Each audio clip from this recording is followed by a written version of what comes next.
Olá, voltamos agora com o nosso segundo bloco e mais uma vez estamos aqui dando continuidade na entrevista com o Igor Queiroz, que tem apenas 23 anos, é lutador de luta greco-romana e o cara tem tanta coisa, já fez tanta coisa que eu fico admirado, porque eu sou um pouco mais velho e não fiz nem a metade. Mas é importante isso porque ele investiu no esporte e realmente decidiu investir nisso, que, cara, isso mudou sua vida, investir na luta greco-romana mudou sua vida. Com certeza, irmão, tanto esportiva quanto no contexto geral. Todas as experiências que eu vim adquirindo com o passar dos anos, viagens, novas culturas, novas pessoas, um network referente a atletas renomados, isso mudou e vem mudando, né, muito a minha concepção quanto à vida também. Entendeu? Então o esporte ele transformou minha vida totalmente. E ele estava falando agora que ele estava recentemente na Rússia. Sim. Cara, na Rússia. Tipo, muito massa isso. Ele não falou que só foi Rússia, não. Foram vários outros países. Conta um pouco pra gente a respeito dessas viagens que você fez recentemente. Então, essa foi mais uma das viagens que entra nesse contexto de investimento. Eu lembro que logo antes, um pouco antes de estourar a pandemia, eu fiz, acho que meu primeiro investimento, assim, eu fui para Cuba, passei 2 meses em Cuba, com dinheiro próprio, do meu bolso, né, empréstimo em banco e vamos para cima, e eu lembro que essa viagem foi muito boa para mim também, e agora, recentemente, fiz mais uma dessas viagens para eu poder retornar ao ciclo, né, sempre no início de ciclo eu gosto de fazer esse tipo de viagem, porque fortalece a mente no contexto de que você está vendo aí, pô, tô entregando algo e dá aquela gana de você se dedicar ainda mais para poder ver o retorno disso, porque não é fácil, né, você gastar 30, 35 mil numa viagem, e ainda mais pra gente que veio do pouco, né, irmão, e estamos conquistando o nosso espaço aí no mundão. Mas eu fui pra Rússia, que é o berço do wrestling, da minha modalidade, fui lá pro Cáucaso, a região ali que é frio pra caramba, mas, cara, os caras são excepcionais no esporte, todo esporte de combate, os caras são muito bons. Eu treinei ali em Nautik fica em cima do Daguestão é um local muito conhecido pela galera que é fã dos esportes, e aí fui pra Rússia, da Rússia fui pro Cazaquistão, e do Cazaquistão fui pro Kirguistão treinar com a galera, e finalizei em Dubai pra conhecer mesmo. Caramba. Dubai eu não treinei, mas isso deu quanto tempo? Viajando. Eu fiz isso em 2 meses, cara. 2 meses. Foi 2 meses aí de treinamento e viagem. Mas essa foi a viagem mais longa que você fez pra ter essas experiências, não? Cara, foi. Acho que foi a mais longa que eu fiz. Antes dessa foi quando eu fui pra Cuba, né? Cuba também eu fiquei quase 2 meses. Lá em Cuba. Mas como que foi pra você, por exemplo, quando você começou na luta greco-romana pra agora presidente da federação? Conta pra gente essa trajetória, tipo, cara do Tijucal chegou lá, como que foi? Cara, eu lembro que, eu faço esporte desde os meus 8 anos de idade, esporte de combate. Comecei no taekwondo, migrei pro jiu-jitsu, meu pai é professor de jiu-jitsu, foi praticante, atleta. E eu lembro que eu comecei a fazer wrestling, na luta greco-romana, porque eu queria uma oportunidade de uma bolsa de estudo na época, e para mim conseguir a bolsa de estudo no Isaac Newton na época, eu tinha que participar de um esporte olímpico, e o único que tinha vaga ainda era o wrestling, era a luta olímpica, e foi através disso que foi me despertando o interesse, né? Eu lutei os Jogos Escolares da Juventude, tive uma boa colocação, e fui chamado para ir para o Rio de Janeiro. Aí com 15 anos de idade eu fui para o Rio de Janeiro morar lá, vivenciar aquilo, e aí teve muito perrengue, muita coisa que aconteceu, mas é uma trajetória bem longa para chegar até aqui hoje. E nessa trajetória eu tive diversos embates políticos, embates com federações, embates com confederação, muita briga, né? Eu sempre me posicionei muito, muito bem quanto a isso. Poucas as vezes eu abaixei a minha cabeça, engoli sapo, né, no linguajar popular, e sempre tive esse olhar de enfrentamento pro que eu acho como certo, né? E nisso eu já me compliquei algumas vezes de ficar 1 ano sem lutar, ficar afastado ou ser cortado de determinada competição. E hoje nós estamos tendo essa oportunidade de tocar uma federação, né, cara? Assim, eu como atleta, já sofri bastante com federações e com confederações, e hoje nós estamos tendo essa oportunidade de tocar algo. E eu estou trazendo isso, né, para o lado espiritual, assim, eu creio que é Deus que está dando essa oportunidade para a gente fazer o que eu gostaria que fizessem comigo, assim, na época, entendeu? E foi um pouco disso que te motivou, porque você viu no começo como foi, você acabou de contar todas as dificuldades, esses conflitos e tudo mais. Foi isso que acabou te motivando a aceitar esse desafio? Porque, cara, de lutador de luta greco-romana para presidente da federação é um caminho muito longe, muito distante, sabe? E para você foi realmente para dar visibilidade para aqueles que estão começando agora, por exemplo? Sem dúvida alguma, esse foi o maior objetivo. E também trazer bons eventos para o estado de Mato Grosso, entendeu? Nós somos como presidente da Federação de MMA Desportivo do estado de Mato Grosso, e como é uma federação de MMA, ela dá abertura para a gente poder fazer outros tipos de eventos em outros esportes, entendeu? Porque o MMA é uma mistura de artes marciais, entendeu? E a gente pode fazer outros eventos para outros esportes. Não pode ter cunho classificatório, mas pode ter cunho de liga. Então a gente pode, de repente, fazer um evento bom de jiu-jitsu, um evento bom de wrestling. Então, isso foi o que mais me chamou a atenção. E claro, eu falo pouco, mas num futuro eu tenho o objetivo de migrar, né? Depois de uma medalha olímpica, migrar pro MMA e conquistar isso aí. Sério? E assim, o que eu fiquei pensando quando você foi falando é porque você foi aos 15 para o Rio de Janeiro. Você quer dar oportunidade para quem está em Cuiabá, Mato Grosso, para que não precise passar por isso? Porque a gente sabe que você foi porque lá tem estrutura melhor, beleza. Mas você quer que a mesma estrutura que tenha no Rio, tenha em Cuiabá também? Inclusive, eu estou em Cuiabá e vou ficar um bom tempo agora. Porque o meu maior objetivo agora é conseguir criar uma estrutura para que eu possa me preparar para as Olimpíadas na minha cidade. A vida inteira eu busquei treinamento fora, a vida inteira eu tive que ir para outros países, a vida inteira eu tive que ir para o Rio de Janeiro, passar dificuldade, morar em favela, vivenciar coisas terríveis, né, que a gente só vivencia estando em favela, contato explícito com droga, com arma, com bandidagem, que infelizmente é a realidade normal e comum do estado do Rio de Janeiro. Tá no meio de troca de tiros, aconteceu muitas coisas comigo estando no estado do Rio de Janeiro. E eu quero poder dar oportunidade para outras crianças, principalmente do meu bairro, poder iniciar no esporte e se desenvolver aqui no estado. E não só iniciar e se desenvolver ao médio, e também chegar ao alto rendimento se preparando no estado. E eu acho que o estado de Mato Grosso tem total condição disso. Tem dinheiro, tem investimento, só falta bons gestores fazerem as coisas certas.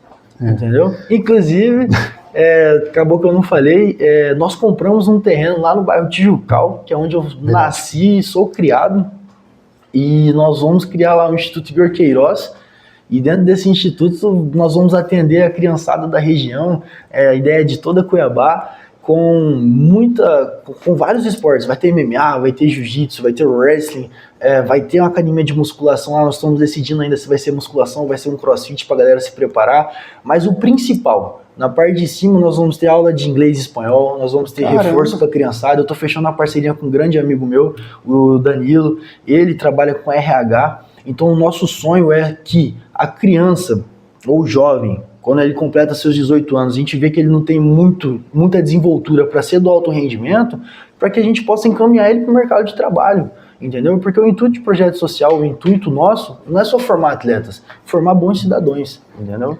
Caramba, o cara pensa em tudo, literalmente, né? É assim que tem que ser, cara, porque eu tenho certeza que quando você tinha lá seus 8 anos e estava entrando no esporte, você não pensava que você chegaria nesse nível, tipo, um instituto que você vai poder fornecer para toda a Baixada Cuiabana tudo isso.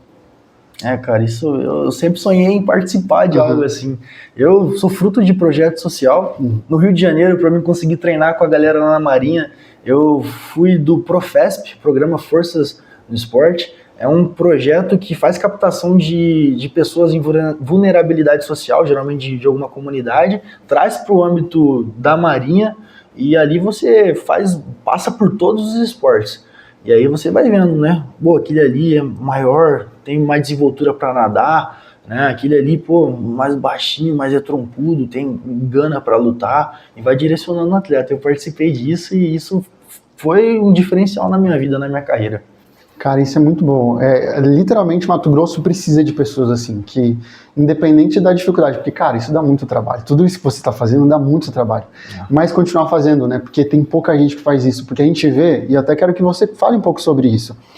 Você acredita que a valorização no esporte para os mato-grossenses tem chegado esse recurso para que eles, independente do esporte que eles estejam praticando, consigam competir?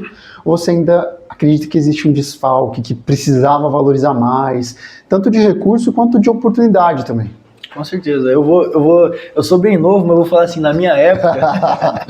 E eu falo na minha época porque eu acho que hoje nós estamos em uma nova era, entendeu? Hoje nós temos, por exemplo, Davi Moura, que está na Secretaria de Esporte Estadual, que passou por tudo que eu passei, estou passando como atleta, e sabe, realmente, da mesma forma que eu pretendo direcionar a federação, direcionar o instituto, ele está fazendo esse trabalho dentro da Secretaria de Esporte, porque é um cara que vivenciou tudo isso. Temos ele no estado, né, que, pô, tem um programa Bolsa Atleta que ajuda muitos jovens aí. Imagina um jovem ter a oportunidade de, pô, ganhar seus 1.000, 2.000, se for internacional, por mês. É muito mais. Tem pai de família que ganha muito menos, né?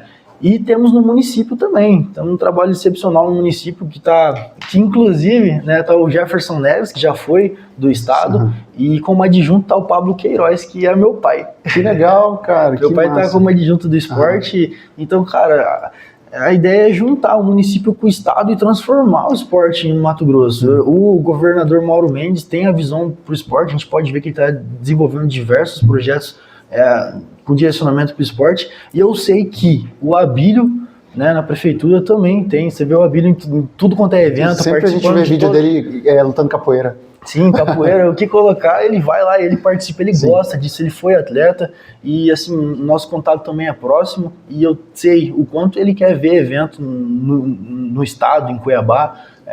Ele até brinca lá com o pessoal, fala, eu quero ver evento toda semana. E, cara, eu acho que o estado de Mato Grosso, Cuiabá, nossa capital, está encaminhando com bons passos. Porque você falou, cara, uma coisa que chama muita atenção, é 1.200, mas, cara, comparado a um tempo atrás, talvez no seu tempo, na sua época, tipo, o pessoal não conseguia esse tipo de bolsa, cara. É pouco aparentemente, mas, cara, já faz grande diferença. Na minha época, irmão, eu chegava dentro da Secretaria de Esporte, ou sendo ou município ou estado, qualquer uma das duas. As duas, com perdão da palavra, era ruim, entendeu? Chegava, eu entrava lá, inclusive ele só tinha agenda depois das competições. Antes das competições não tinha agenda. Sabe por quê? Depois das competições você tá com a medalha, você tá tudo bonito, é bonito tirar foto de um atleta, né? Mas por que não antes, né? Por que não apostar no atleta? Porque é diferente, né? Você apostar em algo que vai acontecer e de você pegar carona com algo que já aconteceu. Então eu chegava lá, tirava foto com os secretários, não vou nem falar nome, que os caras estão aí. E eles prometiam milhares de coisas, irmão. Milhares de coisas. Hoje eu vejo, tanto na Secretaria de Esporte do município, quanto na Secretaria de Esporte do estado, você chega lá, vai conversar, ó, isso dá, isso dá, isso dá, isso não dá, não dá, não dá. É o que tem, e aí, vamos? E é assim que trabalha. É assim que trabalha. Agora, um pouco mudando de assunto, o que você acredita das Olimpíadas que estão chegando? A gente sabe que os atletas começam a se preparar anos antes para as competições, mesmo não sabendo ainda se vão ser ou não selecionados, se vão representar ou não o Brasil. Mas você acredita que o Brasil tem mais chance? Porque o que eu fico pensando é, será que um dia o Brasil pode chegar no nível China, Estados Unidos? O que você acha? Cara, para o Brasil chegar nesse nível, claro que esses países também têm problemas políticos, né? Mas para a gente poder chegar, né, num nível alto assim esportivo, a gente tem que começar pelas políticas públicas, entendeu? Porque tudo influencia no resultado final, entendeu? No investimento. Se as políticas públicas não tiver, eu vou dar um exemplo para você. Eu ia para o Campeonato Mundial Militar. Eu sou militar também, eu sou sargento da Marinha. Caramba. Eu ia para o Campeonato. Ele faz tudo. Eu ia para o Campeonato Mundial Militar.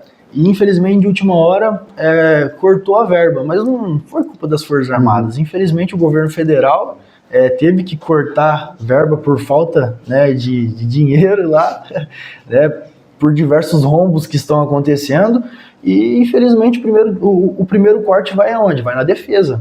Se você corta da defesa, a defesa não vai cortar do material bélico, não vai cortar de outras ações que são, tecnicamente, sim, mais importantes do que o esporte. Então acaba que o esporte sofre primeiro. E aí acabou que essa competição foi cancelada.